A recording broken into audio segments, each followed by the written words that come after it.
तो आज का टॉपिक है, क्या इंडिया की डेमोक्रेसी धीरे धीरे ख़त्म होते जा रही है? क्या इंडिया की डेमोक्रेसी खतरे में है? तो इस वीडियो को ज़रा सा इमोशन से हट के और लॉजिक के साथ देखने की कोशिश करिएगा तो ज़्यादा समझ में आएगा। तो चलिए शुरू करते हैं।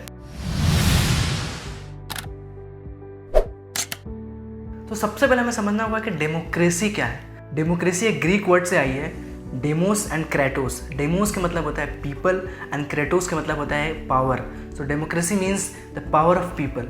क्योंकि ये किंग शासन नहीं है तो लोग इसमें से खुद में से किसी एक को चुनेंगे वोटिंग करके और उसे कुछ पावर्स देंगे ताकि वो उनके हित में काम कर सके। सो मॉडर्न डेमोक्रेसी पावर्स को 3 पार्ट में डिवाइड करती है। पहला लेजिस्लेटिव, ये वो है जो लॉ बनाते हैं ताकि सिस्टम अच्छे से चल सके। दूसरा द एग्जीक्यूटिव, जो लॉ को एग्जीक्यूट करते हैं, they make sure that you obey the law. And तीसरा द जुडिशरी, जो आपको जज करते हैं अगर आप कोई क्राइम कमिट करते हो तो। एंड मोस्ट इंपॉर्टेंटली जो लोग पावर में हैं उनके लिए भी ये रूल सेम होंगे ताकि सिस्टम अच्छे से चले। बट एक सक्सेसफुली डेमोक्रेसी को रन करने के लिए we need a strong opposition leader जो बीच बीच में रूलिंग पार्टी को थ्रेट दे सके, रूलिंग पार्टी को उससे डर रहे ताकि वो रूलिंग पार्टी अपना काम सही तरीके से कर सके। बट आजकल एक स्ट्रॉन्ग लीडर नहीं, एक स्ट्रॉन्ग इमेज की ज़्यादा वैल्यू देते हैं लोग। तो एक स्ट्रॉन्ग इमेज कैसे बनाया जा सकता है? तो एक स्ट्रॉन्ग इमेज वाले लीडर का सबसे बड़ा एग्जाम्पल हमारे पास है मोदी जी।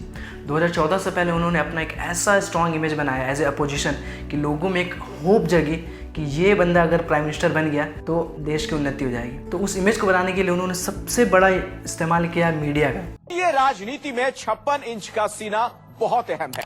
अब 3 या 4 साढ़े 3 घंटे ही सोते हैं। सच बताइए, why don't you get tired? आप थकते क्यों नहीं हैं? सो हर न्यूज़ चैनल उस टाइम उनको एक स्ट्रॉन्ग पर्सनैलिटी की तरह से दिखाने लगा, जैसे कि आप 3-4 घंटे सिर्फ कैसे सोते हैं, आप कभी बीमार नहीं पड़ते हैं, जिससे लोगों के मन में ये बैठ गया कि ये बंदा स्ट्रॉन्ग है। डेमोक्रेसी धीरे धीरे पार्शियल डेमोक्रेसी में कन्वर्ट होते जा रहा है और ये उन नेताओं की वजह से नहीं, इन मीडिया चैनल्स की वजह से नहीं, ये हमारे दिमाग के कैपेसिटी की वजह से। सो जब भी कोई न्यू इन्फॉर्मेशन हमारे ब्रेन को दी जाती है तो हमारा ब्रेन उसको समझने की कोशिश करता है और उसको समझने के लिए हमारे ब्रेन शॉर्टकट्स ढूंढता है। सो इसे हम एक एग्जांपल से समझते हैं। मान लीजिए कि 2 लोग आपको कुछ बता रहे हैं। सो अगर पहला आदमी आपको बोलेगा कि हमारी इकोनॉमी क्रैश हो रही है, दीज आर द डेटा, ये ग्राफ्स है, ये पैटर्न्स है जिससे आपको पता चलेगा हमारा GDP कितना ख़राब हो रहा है, आपको फैक्ट दिखा करके आपको प्रॉब्लम की तह तक लेके जाएगा। और एक दूसरा आदमी जो आपको बस ये बोलेगा कि यस इकोनॉमी क्रैश हो रही है but I have a solution, मैं इसे ठीक कर दूंगा।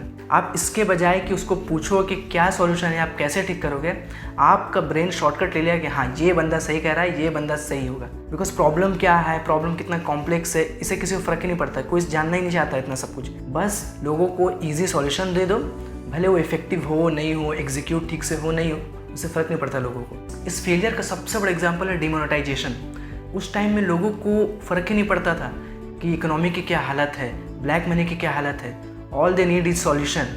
तो इसके बजाय कि इसको प्रॉब्लम को सॉल्व किया जाए, ब्लैक मनी को कैसे रिकवर किया जाए, तो वहीं पर अचानक से मोदी जी का मास्टर स्ट्रोक आया। कहाँ तुम लोग परेशान हो प्रॉब्लम का सॉल्यूशन ढूंढने में, मेरे पास सबसे बड़ा हल है, हम नोट ही बैन कर देंगे। उस टाइम लोगों को ये आसान लगा, ये सॉल्यूशन काफ़ी ईजी लगा, तो लोगों ने उसे एक्सेप्ट किया, भले उसका इफेक्ट जो भी हो, भले एग्जीक्यूट ठीक से हुआ नहीं हुआ, जो भी हो। तो आजकल इन सिचुएशन में हम लॉजिकल होने के बजाय इमोशनल होकर ज़्यादा सोचते हैं कि अगर कोई नेता बोल दिया कि मैं ये देश नहीं बिकने दूंगा, सौगंध मुझे इस मिट्टी की, तो आप बोले कि बस मुझे ये आदमी अगला PM चाहिए, भले वो बाद में आपका पूरा देश भेज दे, उससे फ़र्क नहीं पड़ता है। और सबसे मेन जो 4th पिलर है डेमोक्रेसी का, अपनी मीडिया, न्यूज़ चैनल्स, जिनको एक सक्सेसफुल डेमोक्रेसी में बायस नहीं होना होता है, उन्हें बिकाऊ नहीं होना होता है। बट आप सबको मालूम है कि क्या हालत है मीडिया। तो चलिए हम लोग बात करते हैं फार्मर्स बिल के बारे में, जो 20 सितंबर 2020 को पास हुई। और ये कैसे पास हुई, ये तो बहुत इंटरेस्टिंग है। तो हुआ क्या कि 20 सितंबर को रूलिंग पार्टी ने यह बिल को पेश किया, तो अपोजिशन पार्टी ने इस पर डिबेट किया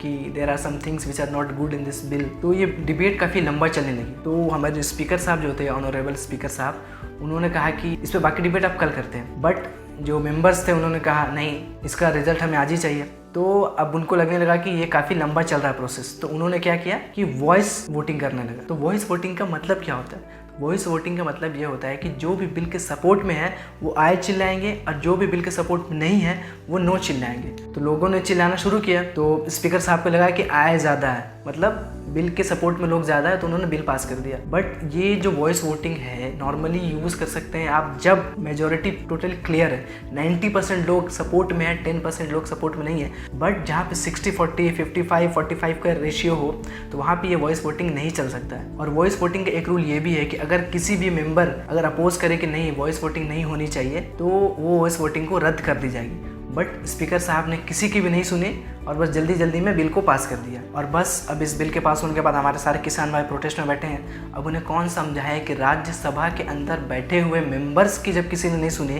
तो सड़क पर बैठे हुए कुछ किसानों की कौन सुनेगा। और एक दूसरी रिसेंट केस जो काफ़ी अभी देश में हलचल मचा चुकी है, हाथरस का रेप केस। दिल्ली से 200 किलोमीटर दूर एक गाँव है हाथरस, जहाँ पे 4 upper caste boys raped 119 year Dalit girl and did so many injuries कि 2 हफ्ते के बाद उसकी डेथ हो गई। And this is not the only case, इस वीक में 3-4 और केसेस हुए वहाँ पे। सो वहाँ की गवर्नमेंट जिसे पीड़िता की फैमिली को एश्योरेंस देना था कि आपको इंसाफ मिलेगी, उसके बजाय ये उल्टा ही कर रही है। वहाँ की पुलिस लड़की के लाश को 2:30 बजे रात में जला देती है और उसे अंतिम संस्कार का नाम देती है ताकि सारे एविडेंस खत्म हो जाए, वो भी बिना परिवार के परमिशन के। परमिशन तो दूर के बाद लड़की के फैमिली को घर में बंद करके ये काम किया गया। और जब मीडिया पीपल जब इस न्यूज़ को कवर करने के लिए जाने लगे, पूरे गाँव को चारों तरफ से घेर लिया, कोई ना बाहर जाएगा ना कोई अंदर जाएगा।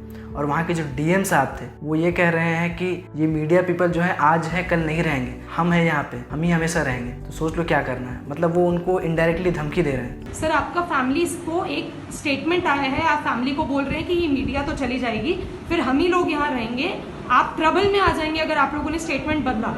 तो सर आप इस तरीके से क्यों इंटिमिडेट कर रहे हैं फैमिली को? So after all these incidents कहीं ना कहीं दिल में सवाल तो आते ही है कि क्या देश की डेमोक्रेसी धीरे धीरे ख़त्म होते जा रही है? क्या देश की जनता सही हाथों में है? क्या देश की महिलाएं सेफ हैं? तो इन सब के बारे में आपकी क्या राय है, प्लीज़ मुझे कमेंट करके बताएं। और आपको अगर थोड़ा सा भी ये वीडियो इन्फॉर्मेटिव लगा है तो इसे अपने फ्रेंड्स के साथ शेयर करिए और चैनल को सब्सक्राइब कर लीजिए। तो मिलते हैं फिर अगले वीडियो में। जय हिंद।